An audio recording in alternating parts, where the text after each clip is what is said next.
Good evening. So it's our last day, the last day of our countdown. It is Saturday, April the 11th. Tomorrow is Easter. Tomorrow is the big day. So today, we only have one more day until he's risen, right? Yep. So let's see what our scripture verse says. It says, "He is not here, for he has risen, as he said."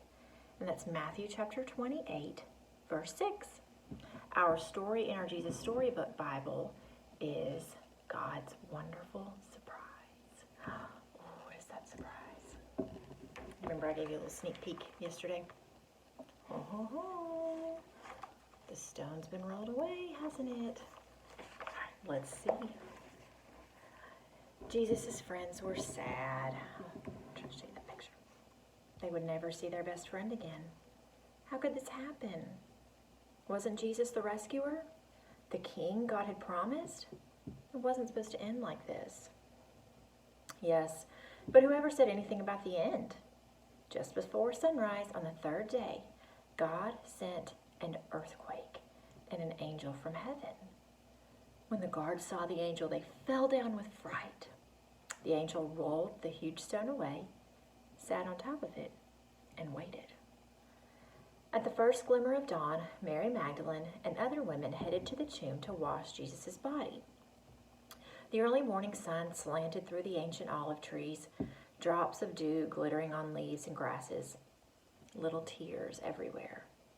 The friends walked quietly along the hilly path through the olive groves until they reached the tomb.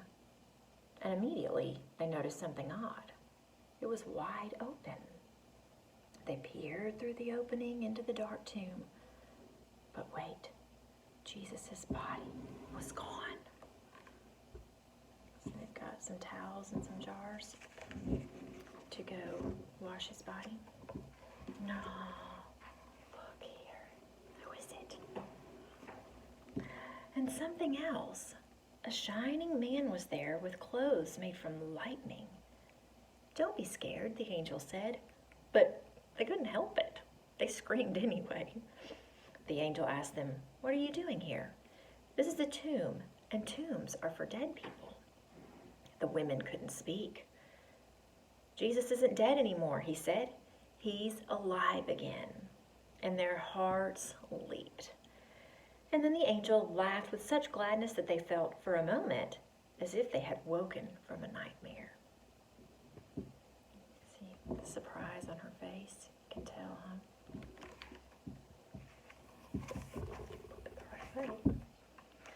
The other women rushed home. There's Jesus. But Mary stayed behind. How could it be true? Jesus was definitely dead. How could he be alive? Just then Mary heard someone else in the garden. Perhaps it's the gardener, she thought. He'll know where Jesus' body is. "I don't know where Jesus is," Mary said urgently. "I can't find him." But it was all right. Jesus knew where she was, and he had found her. Mary. Only one person said her name like that. She could hear her heart thumping. She turned around. She could just make out a figure. She shaded her eyes to see and thought she was dreaming. But she wasn't dreaming. She was seeing Jesus. Mary fell to the ground. Sudden tears filled her eyes and great sobs shook her whole body. And all she wanted in that moment was to cling to Jesus and never let him go. "You'll be able to hold on to me later, Mary," Jesus said gently, "and always be close to me.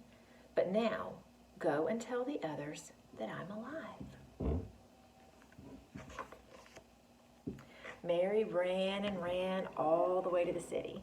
There she is running. Looks happy running too, doesn't it?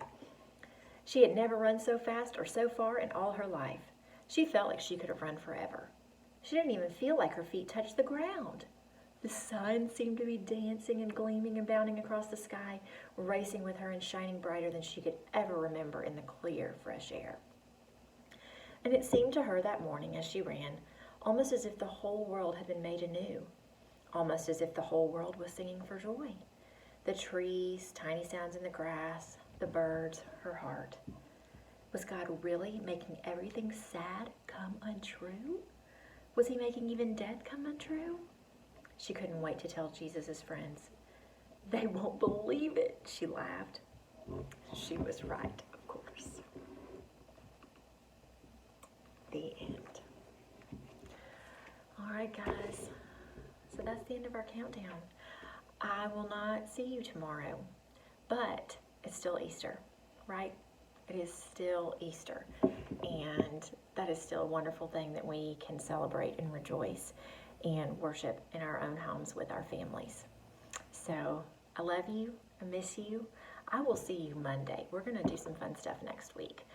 Just because our countdown's over doesn't mean that I'm going to go away. I'm sorry. Whether you want me to or not. We'll just do some other fun stuff until we are back together at church. So happy Easter, guys. Love ya.